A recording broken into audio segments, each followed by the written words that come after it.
BC మహిళలకు sub కోటానిస్తూ చట్టసభలలో 33% మహిళా reservation చట్టానికి సవరణ చేసి మాత్రమే అమలు జరపాలని ఆంధ్రప్రదేశ్ బీసీ సంక్షేమ సంఘం రాష్ట్ర అధ్యక్షులు కేశిన శంకర్రావు కేంద్ర ప్రభుత్వాన్ని డిమాండ్ చేశారు.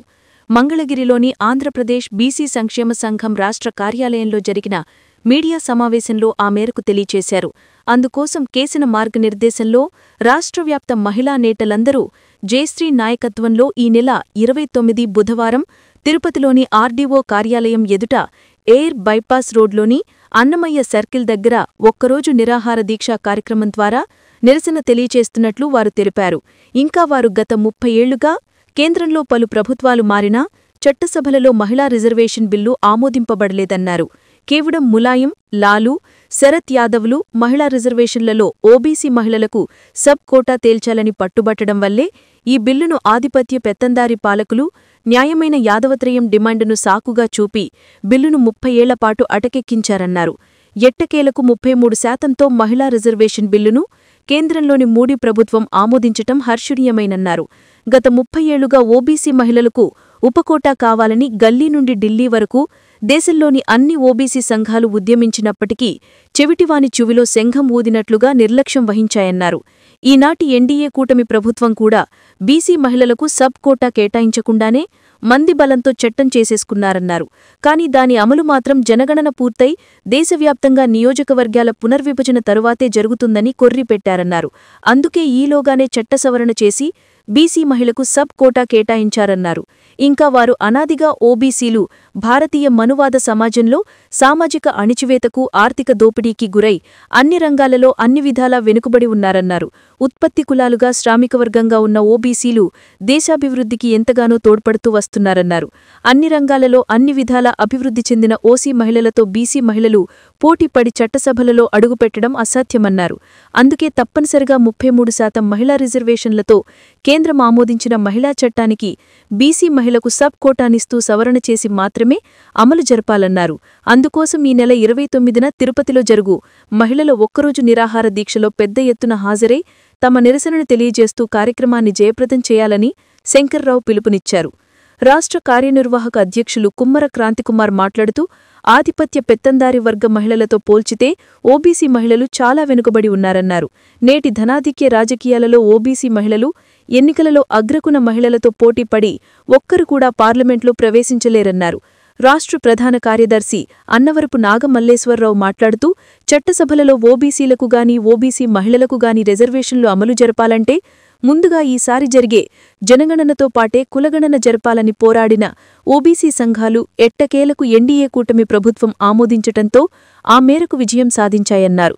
ఇకపై చట్టసభలలో ఓబీసీలకు రిజర్వేషన్ల కోసం, మహిళా రిజర్వేషన్లలో ఓబీసీ మహిళకు సబ్ కోటా కోసం జాతీయ స్థాయిలో సమరశీల పోరాటాలకు సిద్ధమవుతున్నామన్నారు.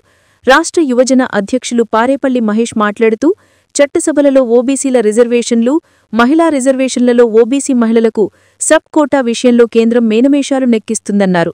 అందుకే గత 30 ఏళ్ల నుండి ఈ అంశాలపై ఓబీసీ సంఘాలన్నీ ఉద్యమిస్తున్నాయన్నారు. అందుకే ఓబీసీ మహిళల సబ్ కోటా కోసం రాష్ట్రవ్యాప్తంగా మహిళలందరూ ఉద్యమించాలన్నారు. అందులో భాగంగా తిరుపతిలో జరిగే ఒక్కరోజు మహిళ నిరాహార దీక్షను జయప్రదం చేయాలని వారు కోరారు. మంగళగిరి మహిళా అధ్యక్షురాలు జయలక్ష్మి మాట్లాడుతూ ఇప్పటికే మహిళా రిజర్వేషన్లలో ఓబీసీ మహిళకు సబ్ కోటా కోసం రాష్ట్రవ్యాప్తంగా అనేక సభలు, సమావేశాలు నిర్వహించామని, ప్రధాన నగరాలైన విజయవాడ, విశాఖపట్నంలో జరిగిన నిరాహార దీక్షలలో పెద్ద ఎత్తున పాల్గొని తమ నిరసనను తెలియచేశామన్నారు. అందులో భాగంగా ఈ నెల 29న తిరుపతిలో జరిగే మహిళల నిరాహార దీక్షలలో పాల్గొని తమ నిరసనను తెలియజేయాలన్నారు. కేంద్ర ప్రభుత్వం ప్రత్యేక పార్లమెంటు సమావేశం ఏర్పాటు చేసి బీసీ మహిళకు సబ్ కోటానిచ్చే చట్టసభలలో 33% మహిళా రిజర్వేషన్ చట్టానికి సవరణ చేసి వెంటనే అమలుపరచడం ద్వారా ఓబీసీ మహిళా లోకానికి మేలు చేయాలన్నారు. ఇంకా ఈ మీడియా సమావేశంలో రాష్ట్ర అధికార ప్రతినిధి కోల అశోక్, రాష్ట్ర కార్యదర్శి శివరాం బాబాజీ, విజయవాడ నగర అధ్యక్షులు చిప్పాడ చందు, గుంటూరు జిల్లా ఉపాధ్యక్షులు ద్యంజనం వరప్రసాద్, సీనియర్ బీసీ నాయకులు వాకా వెంకటేశ్వరరావు, మంగళగిరి యువజన అధ్యక్షులు ఆలా శివాజీ, పలువురు బీసీ నాయకులు పాల్గొన్నారు. రాష్ట్ర కార్యాలయంలో విలేకరుల సమావేశాన్ని ఏర్పాటు చేసి రాష్ట్ర కార్యవర్గంలో ముఖ్యమైన నాయకులందరూ కూడా హృదయపూర్వక నమస్కారాలు. మీడియా మిత్రులకు కూడా హృదయపూర్వక నమస్కారాలు. గత కొన్ని దశాబ్దాల నుంచి కూడా మండల సిఫార్సులు అమలు చేయాలని చెప్పని దేశవ్యాప్తంగా అనేక రాష్ట్రాల్లో కూడా అనేక ఉద్యమాలు, అనేక పోరాటాలు ప్రజా సంఘాలు కానీ వివిధ రాజకీయ పార్టీలు కానీ చేస్తున్నటువంటి నేపథ్యంలో ఇటీవలే కేంద్రంలో ఉన్నటువంటి ఎన్డీఏ ప్రభుత్వం కులగణాంకాలు జనగణనతో పాటు కులగణాంకాలు కూడా చేస్తానని చెప్పని మరి ఇటీవల ప్రకటించడం కూడా జరిగింది. అదే క్రమంలో 26వ సంవత్సరంలో జనగణనతో పాటు కులగణాంకాలు కూడా చేస్తామని మరి కేంద్ర ప్రభుత్వం షెడ్యూల్ కూడా ప్రకటించడం కూడా మనందరూ కూడా తెలిసినటువంటి విషయమే. దానిలో క్రమంగానే ఈ రాష్ట్రంలో మరి సర్పంచి ఎన్నికలు కూడా 3 మాసాల ముందే జరుపుతామని ఇటీవల మరి ఎలక్షన్ కమిషన్ వారు ప్రకటించడం కూడా మనం చూడటం కూడా జరిగింది. మేము ఈ యొక్క రాష్ట్ర ప్రభుత్వానికి జనగణనతో పాటు కులగణాంకాలు చేసి, సమగ్ర కులగణాంకాలు చేసి బలహీన వర్గాల వారు ఎంత శాతం ఉన్నారో ఆ శాతం ప్రకారంగానే స్థానిక సంస్థల ఎన్నికలకి వెళ్ళాలనేది మా యొక్క ప్రధానమైనటువంటి ఎజెండా. చేసిన తదుపరి ఏబిసిడి వర్గీకరణ కూడా చేయాలని చెప్పని మేము ప్రధానమైనటువంటి డిమాండ్తో ముందుకెళ్తా ఉన్నాం. గతంలో 2 ప్రభుత్వాల వారు కూడా ఆనాడు సుప్రీంకోర్టు కానీ హైకోర్టు కానీ వారిని మందలించడం కూడా జరిగింది. మీరు కులగణాంకాలు చేయకుండా ప్రతిసారి కూడా స్థానిక సంస్థలు ఎన్నికలు వెళుతున్నారని చెప్పని మరి ప్రభుత్వాల పైన వారు అభియోగం చేయటం కూడా జరిగింది. దాని తాలూకు దాదాపు ఈ కులగణాంకాలు చేయకపోవటం వలన 12% రిజర్వేషన్ని రాష్ట్ర వ్యాప్తంగా కోల్పోవటం కూడా జరిగింది. అదేవిధంగా పంచాయతీ వార్డు మెంబర్ నుంచి మరి జడ్పీ చైర్మన్ వరకు కూడా దాదాపు 17,000 పోస్టులు నష్టం జరిగినటువంటి విషయాన్ని మీ ద్వారా మేము తెలియజేస్తూ ఉన్నాం. ఆ క్రమంలోనే మరి ఓబీసీ మహిళలకి ఇటీవల మహిళా బిల్లుని పార్లమెంటు ప్రవేశపెట్టారు. కేంద్ర ప్రభుత్వం ఆ బిల్లును కూడా ఆమోదింపజేశారు. ప్రజాప్రతినిధులైనటువంటి పార్లమెంటు సభ్యులు కేంద్రంలో పార్లమెంట్లో ఆ బిల్లుకి ఆమోదం తెలియజేసి మరి బయటకు వచ్చి ఓబీసీ సబ్ కోటా ఇవ్వలేదు అనేటువంటి విషయాన్ని మరి ప్రజాప్రతినిధులు మాట్లాడటం ఎంత హాస్యాస్పదమో ఒక్కసారి మనందరం కూడా ఆలోచన చేయాల్సినటువంటి అవసరం ఎంతైనా ఉంది. గతంలో 3 దశాబ్దాలుగా ఈ యొక్క పార్లమెంట్లో ఈ బిల్లు పెండింగ్ పట్టడం జరిగింది. ఎందుకంటే ఆ రోజున శరత్ యాదవ్ కానీ, ములాయం సింగ్ కానీ, లల్లు కానీ వీళ్ళందరూ కూడా మరి పార్లమెంటు సభ్యులుగా ఉన్నప్పుడు ఆ రోజున పార్లమెంట్లో చర్చలు జరిగేటప్పుడు మా ఓబీసీ సబ్ కోటా తేలిన తర్వాతే ఈ బిల్లు ఆమోదానికి మేము తెలియజేస్తామన్నటువంటి అంశాన్ని గత 3 దశాబ్దాలుగా పెండింగ్ పెట్టడం జరిగింది. ఇటీవలే మరి ఆ బిల్లు కూడా పాస్ అయింది. మరి దేశ ప్రధాని నరేంద్ర మోడీ గారు ఈరోజు వారు అంటూ ఉన్నారు, బలహీన వర్గాల సంక్షేమం కొరకు కేంద్రంలో అనేక కీలకమైనటువంటి నిర్ణయాలు తీసుకుంటున్నాం. అదేవిధంగా ఎన్డీఏ కూటమిలో భాగస్వాములైనటువంటి అనేక రాజకీయ పార్టీలు కూడా ఆయా రాష్ట్రాల్లో అనేక సమస్యల మీద మేము దృష్టి సాధించామని చెప్తా ఉన్నారు. దానిలో భాగంగానే మరి మొన్న విజయవాడలో బీసీ సబ్ కోటా కోసం, ఓబీసీ మహిళా సబ్ కోటా కోసం రిలే నిరాహార దీక్ష చేశాం. అదేవిధంగా విశాఖపట్నంలో కూడా ఒక్కరోజు రిలే నిరాహార దీక్ష చేశాం. అదేవిధంగా రేపు తిరుపతి 29వ తారీఖున కూడా అక్కడ మరి ఒక్కరోజు దీక్షా కార్యక్రమాన్ని కొనసాగిస్తూ ఉన్నాం.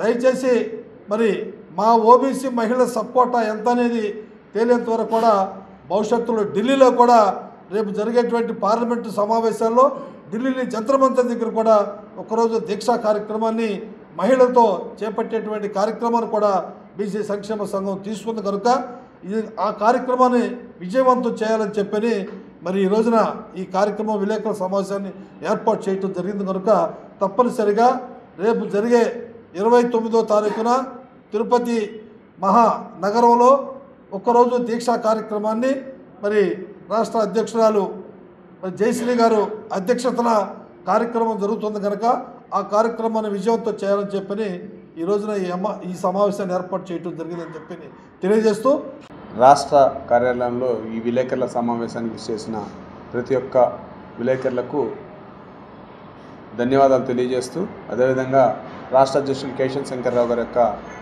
ఆధ్వర్యంలో అనేక రకాల పోరాటాలు ఆంధ్రప్రదేశ్ బీసీ సంక్షేమ సంఘం రాష్ట్ర కార్యవర్గం రాష్ట్ర వ్యాప్తంగా కూడా అనేక రకాల ఉద్యమాల్ని చాలా కాలం నుంచి కూడా చేస్తూ ఉంది. నిజంగా మరి బీసీలు అంటేనే అంటే ఎప్పటి నుంచో ఈ యొక్క వెనుకబాటు తరగతులుగా వెనుకబడ్డా ఉన్నారు కదా, వీళ్ళు ఏం చెప్పినా ఏం చేసినా చులకనగానే ఈ ప్రభుత్వాలకి ఉందని మనకి చాలా క్లారిటీగా అర్థమవుతూ ఉంది. మీకు ఉదాహరణకి పవన్ కళ్యాణ్ అంటే టీడీపీకి చంద్రబాబు నాయుడికి అందరికీ విపరీతమైన భయం. కాపుల్ని ఎవరన్నా ఏదన్నా చిన్న అంశంలో టచ్ చేస్తే ఎకరాల భూములు, ఎక్స్గ్రేషియోలు, వ్యక్తిగత అంశాల్లో కూడా ప్రభుత్వాలు చొరవ తీసుకొని ఇమ్మీడియట్గా స్పందించిన నైజం. రీసెంట్గా గత కొద్ది రోజుల్లోనే ఈ విషయం జరిగింది. మన కళ్ళ ముందు జరుగుతున్న నిజాలు.